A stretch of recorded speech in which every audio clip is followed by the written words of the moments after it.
ديانا ودارين تعالوا على الصالون لو سمحتوا. سمعتي يا دارين؟ دي خالته بتنادي علينا. ايوه يلا بينا، دي ماما اكيد هتدينا كيكه علشان نتسلى بيها.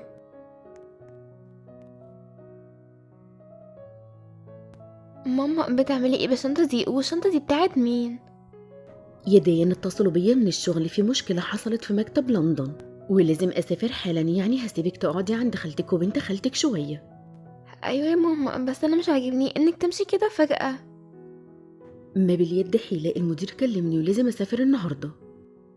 انتي توحشيني جدا يا ماما، يا رب ترجعي بسرعة. وانتي كمان يا حبيبتي هتوحشيني قوي. ما تبطليش تكلميني وتبعتيلي على طول رسايل يا ماما. ما تقلقيش يا بنت خالتي، احنا هنقعد سوا وننبسط هتشوفي. اسكتي يا دارين، خلي خالتك تودعنا. طيب أنا لازم أمشي دلوقتي لأني طيارتي خلاص بعد ساعتين. ما تقلقيش يا اختي، انا ودارين هنعتني بديانا كويس قوي. رحلة سعيدة يا ماما، بس انتيش تفتكريني وترجعي لي بسرعة، انتي توحشيني قوي. لو احتجتوا أي حاجة ابعتيلي رسالة وأنا أبعت لكم فلوس على طول. روحي بس وما تقلقيش على ديانا، عندهم كل حاجة هنا في البيت، وبنتي تقدر تشارك بنت خالتها في كل حاجتها. أكيد يا خالتي، أنا مش عندي أي مانع إن أنا أشارك حاجتي مع ديانا. كده أقدر أسافر وأنا مطمنة. مع السلامة يا حبايبي، خلي بالكم من نفسكم.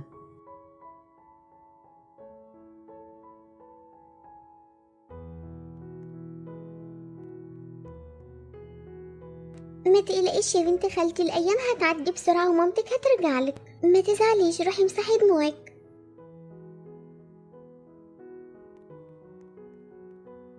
دارين روحي لبنت خالتك وقولي لها الكلام اللي لازم يتقال، مش عايزاكي تديها حاجة من حاجاتك. بس انتي لسه قايلة ان انا ممكن اشارك حاجتي معاها. ايوه بس لو في اي حاجة باظت انا مش هقدر اجيب لك غيرها، ما عنديش فلوس كفاية لكل ده. طيب حاضر يا ماما، هروح اقول لها. اختي دي ست مفترية، ازاي تسيب بنتها وتيجي تحطها عندي؟ كانت سابت البنت عند ابوها.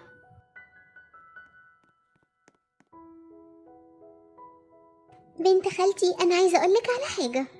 ايه هي يا دارين؟ مش هينفع اديكي حاجتي، ماما قالت لي ما اعملش كده علشان لو باظت انتي مش هتشتري لي غيرها. بس انتي قلتي ماما انك هتديها لي.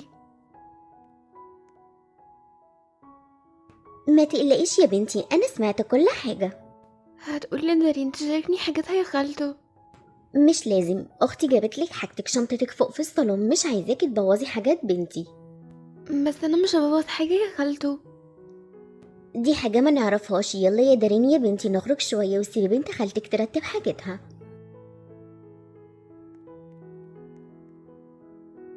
تعالي يا دارين، عايزة اكلمك شوية.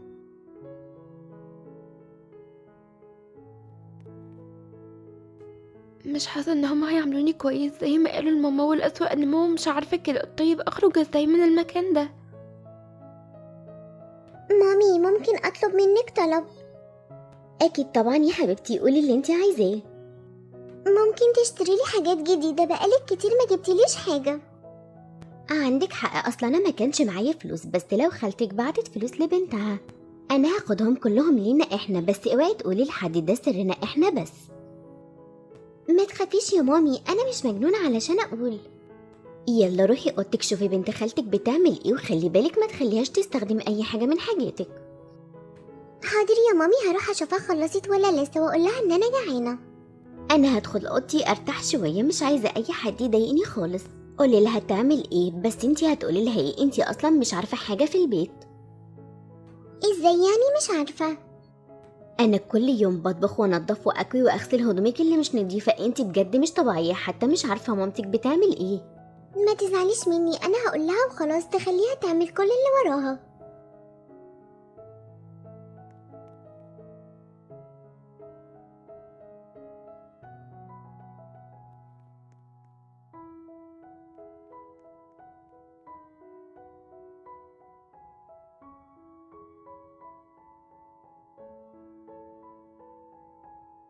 ديانا انتي فين؟ مستخبية فين؟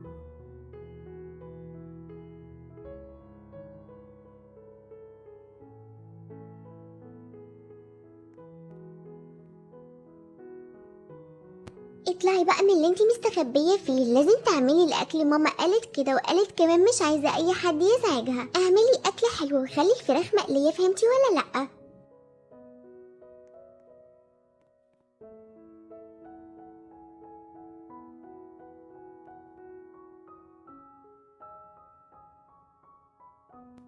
أيوة فهمت، أنا رايحة أعمله. وبلاش تستخبي تاني وإلا هقول لماما. يلا احنا جعانين، مفطرتش كويس علشان كنت بلعب.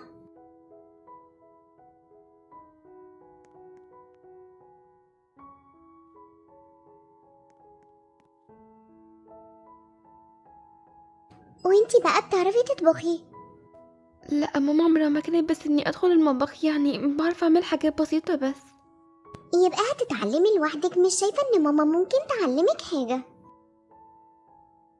دارين، هو أنا ممكن أسألك سؤال؟ قولي بس بسرعة، عايزة ايه؟ ليه انتي وخالته فجأة اتغيرتوا معايا كده؟ مش احنا كنا عيلة؟ مش عارفة بصراحة، انا عملت كده علشان ماما بتعمل كده. هي اصلا مش عايزة تراعيكي، بتعمل كده بالعافية. أنا كده فهمت.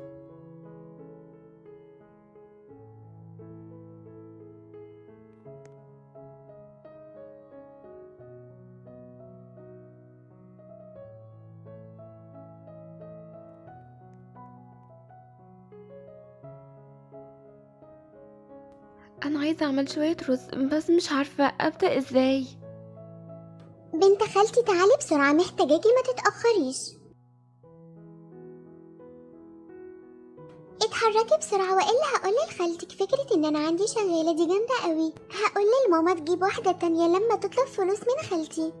مش عايزة انضف اوضتي تاني، خليهم هما اللي يعملوا كده. ديانا، بنده عليكي من بدري، هتيجي امتى؟ لسه مش فاضية، أنا جاية اهو.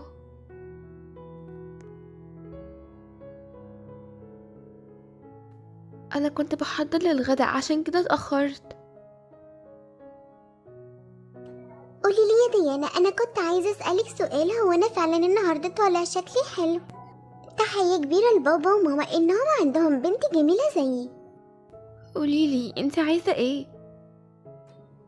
هاتيلي حاجة اشربها، هموت من الجوع وانتي بطيئة جدا في الاكل.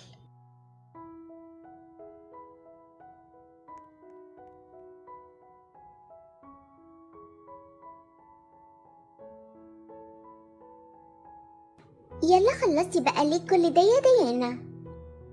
استني يا دارين، أنا جاية اهو.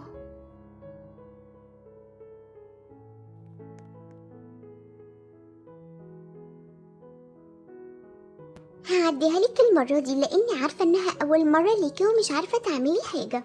بس المرة الجاية انا هقول لماما وساعتها هتشوفي هي هتعاقبك ازاي. بالمناسبة، هو انتي لسه ما حطيتيش الاكل على النار كل ده؟ دارين، ليه بقيتي شايفة نفسك كده عليا؟ ما احنا كنا بنلعب عادي كقرايب.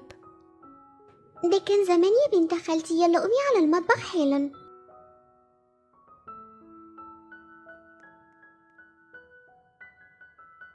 ديانا يا حبيبتي، اطلعي لي فوق، عايزاكي في حاجة. حاضر يا خالته، أنا جاية.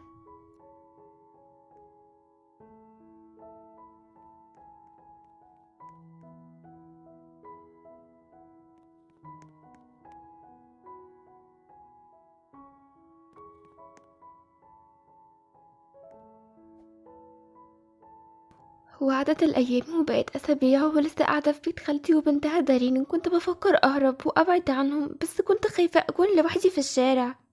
مش متخيلة أمشي لوحدي بالليل في الشارع ومش عارفة ايه اللي ممكن يحصل لي. خالتي وبنتها ما بقوش يطبخوا تاني واضطريت أتعلم لوحدي، ولا بينضفوا البيت ولا بيغسلوا هدومهم ولا حتى بيغسلوا الطبق اللي أكلوا فيه. كل حاجة في البيت أنا اللي بعملها. بقيت شغالة عندهم يومي كله، لمي دي واعملي دي، اطبخي أحسن بكرة تغسلي، امسحي الأرض، وأنا خلاص تعبت.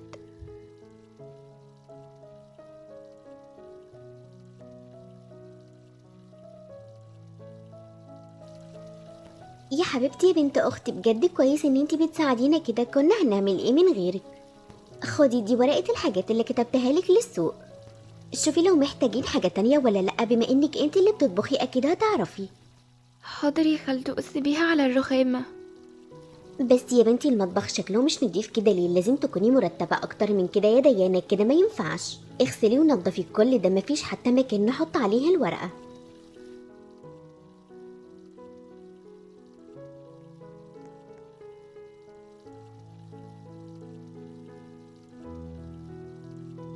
بنت خالتي ممكن تجيبي لي حاجة أكلها؟ البرنامج المفضل هيبدأ وجعانة. مش هعزمك لأن أنا شايفة إن انتي مشغولة، بس لو كنتي فاضية انتي عارفة كنت عزمتك طبعا. أكيد يا دارين، هجيبلك حالا.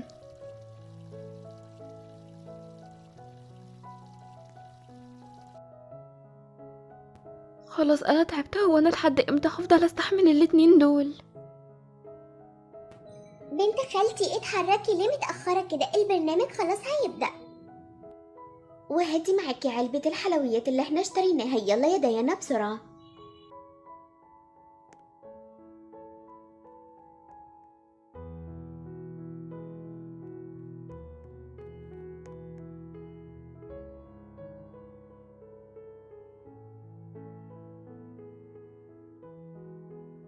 اتفضلي يا خالته، هو أنا ممكن أطلب منك طلب؟ لو علشان تكلمي مامتك يبقى لأ، تليفوني فاصل شحن، خلينا يوم تاني. أيوة فاهمة، يا رب يكون بكرة. انا قلتلك يوم تاني مش بكرة. يلا روحي طلعي الهدوم، الغسالة خلصت.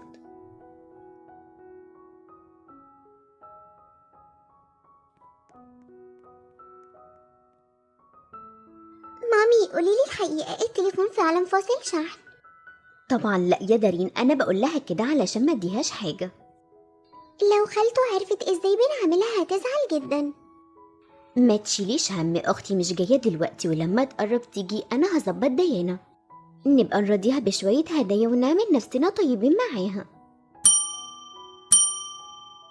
مين اللي بيبعت كل الرسائل دي يا مامي؟ دي خالتك لمياء بتسأل على ديانة. طيب اطلبي منها تبعت فلوس علشان نشتري حاجات.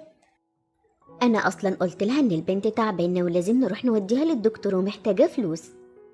هي بجد بكرة بقى تودينا نشتري، نروح نجيب الفساتين الغالية اللي انا عايزاها. اكيد يا روحي، هي لسه قافلة معايا وقالت لي ان هي هتحولي الفلوس، هجيبلك كل اللي نفسك فيه.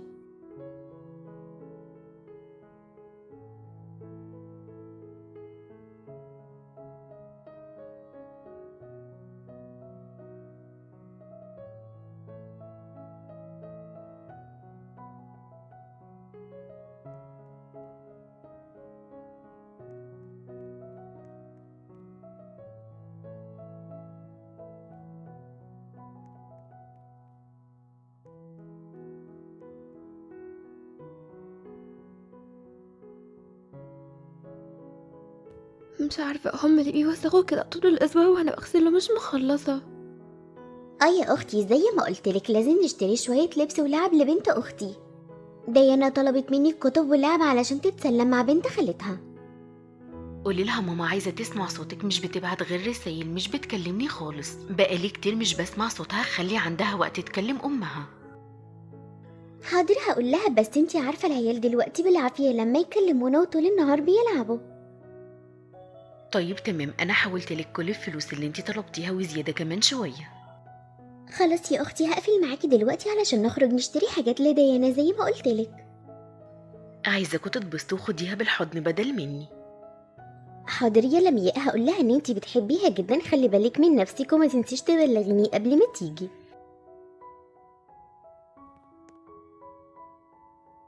أنا بجد نفسي أنام، أنا تعبت جدا، نفسي يوم كامل أقعد في السرير من غير ما حد مضايقني ولا يطلب مني أي طلب. ديانا يا بنتي تعالي علشان هنخرج. روح انتوا يا خالته، أنا عايزة أرتاح. قلتلك تعالي، انتي مش سامعة، لازم اقولك كام مرة.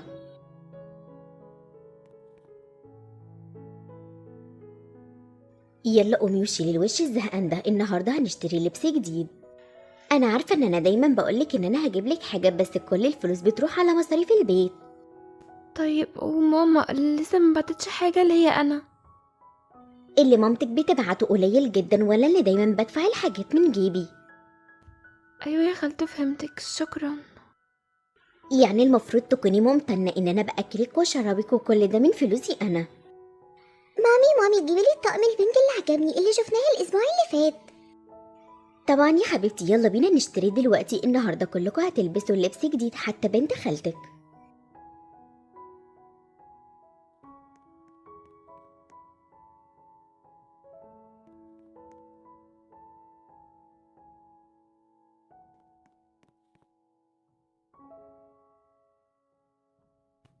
اهلا وسهلا بيكم، تحت امركم. حابين تدوروا على ايه؟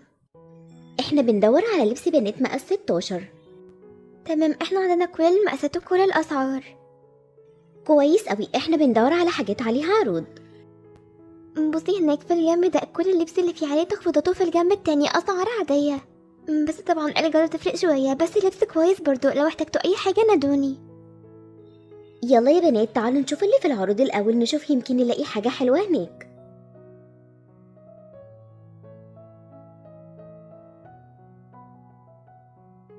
ماما اللبس ده شكله وحش قوي، مش ناوية تجيبي لي حاجة من هناك؟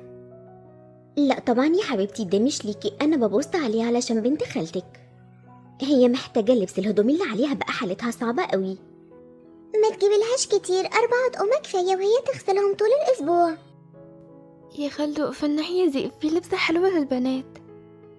وانتي معاكي فلوس تشتري من هناك؟ لا طبعا، انا كنت بقول كده عشان بنت خالتي مش علشاني. انا عارفة اني هاخد ارخص حاجة. يبقى يلا اختاري بسرعة علشان دارين كمان عايزة تشتري.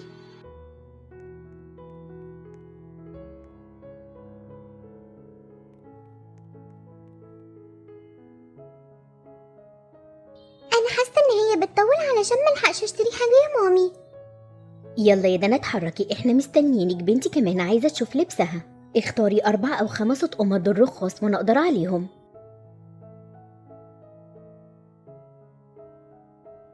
ماشي يا خالته، انا خلاص اخترت، مفيش حاجة تانية عجباني. لو عايزين تروحوا تجيبوا اللي دارين لبسها روحوا انتوا.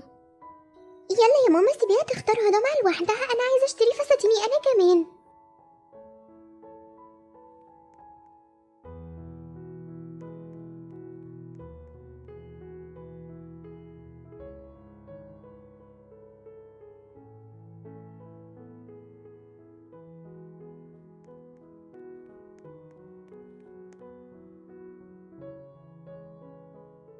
هتجيبي لي كام واحد يا مامي؟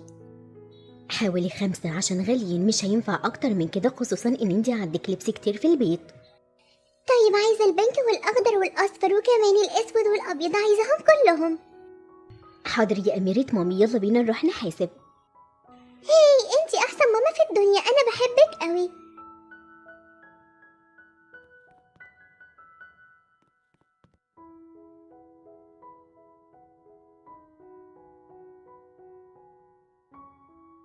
شكرا ليكي يا أنسة، يلا بينا يا بنات علشان نمشي.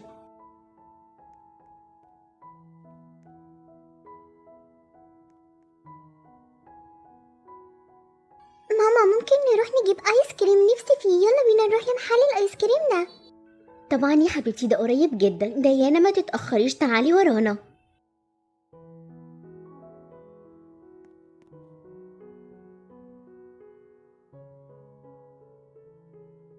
مالك ليه واقفة كده؟ ايه كده معاكي؟ ماشي خلاص، شكلك حاسة هدومك باين عليها انها قديمة قوي. في حاجة مضايقاكي او انتي محتاجة مساعدة؟ لا شكرا، دي خالتي وبنتها وانا تمام. انا بس تعبانة شوية. لو احتجتي حاجة قوليلي. خلي بالك من نفسك يا أميرة، انتي بنت جميلة قوي. روحي بقى بسرعة عشان هما سابوكي وراحوا. شكرا، ده اجمل كلام سمعته من زمان.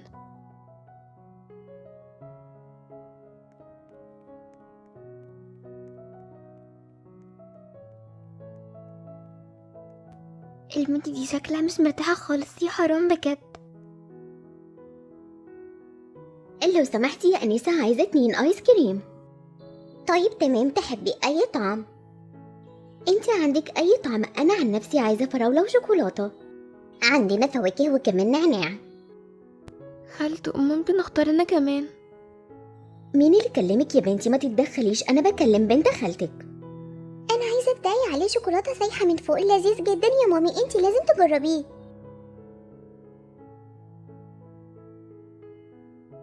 يبقى أنا كده عايزة 2 بس من فضلك. طيب والبنت التانية؟ هي لا الايس كريم بيوجع بطنها، هاتي 2 بس.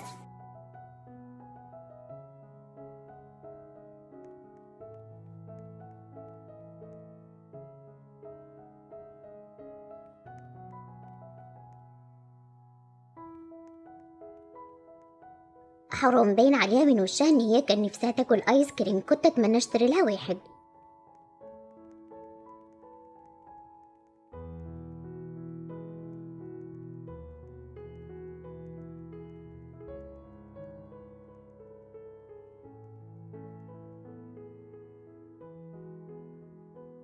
مفاجأة يا أختي، جيت قبل ميعادي. اللي ما قلتيش ان انتي جايه وازاي دخلتي البيت؟ معايا نسخة من المفتاح انت اللي اديتهولي زمان. مش فاكره ان انا سبتلك المفتاح، كان زماني اخدته. وبنتي اللي لابسة بالشكل ده، فين اللبس اللي انت كنتي بتشتري ليها؟ طيب تعالي نطلع فوق نتكلم. من أول نظرة على ديانة باين عليها إن هي مش بخير، انت اللي المفروض كنتي بتراعيها، دي أمانة عندك. فين الفلوس اللي أنا كنت ببعتها عشانها؟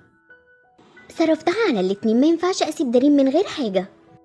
انتي اختي وافتكرت ان انتي هتراعي بنتي كأنها بنتك. ديانا كويسه، بس هي اللي لبست حاجه قديمه النهارده، مش عارفه ليه. انتي ما كنتيش بتراعيها بجد، انتي قللتي الذوق، دي بنت اختك، ازاي تعملي فيها كده؟ يعني انا كنت براعي لك بنتك وانتي في الاخر تشتميني؟ ماما أنا مش حقيقي، من يوم ما مشيتي حياتي بقت جحيم، خلوني خدامة البيت بيقولوا إني كدابة، بس والله ما حصلش. أنا نضفت وغسلت وطبخت وما كانوش بيسيبوني أكلمك. أرجوكي أرجوكي ماما، أنا عايزة أرجع معاكي، أنا مش عايزة أفضل هنا، أنا عايزة أرجع بيتنا. ازاي تقولي الكلام ده؟ دي كدابه، انتي ومامتك واحد. يلا يا ديانة تعالي نمشي، كان لازم اخدك معايا من الأول. يلا امشوا من بيتي، مش عايزه اشوفكم هنا تاني. يا رب تتغيروا في يوم من الأيام.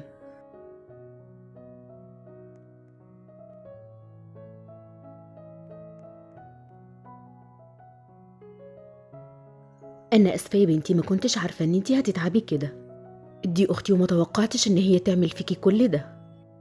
المهم إنك معايا دلوقتي يا ماما، مش هنرجع للبيت ده تاني، هما دلوقتي بينضفوا ورا نفسهم. طيب يا حبيبتي تحبي تروحي فين؟ على محل الآيس كريم، عايزة 2 بالفراولة لذيذين قوي يا ماما. ماشي يا أميرتي، عيوني ليكي، ونشتري ليكي شوية لبس كمان، النهاردة يوم بناتي بقى.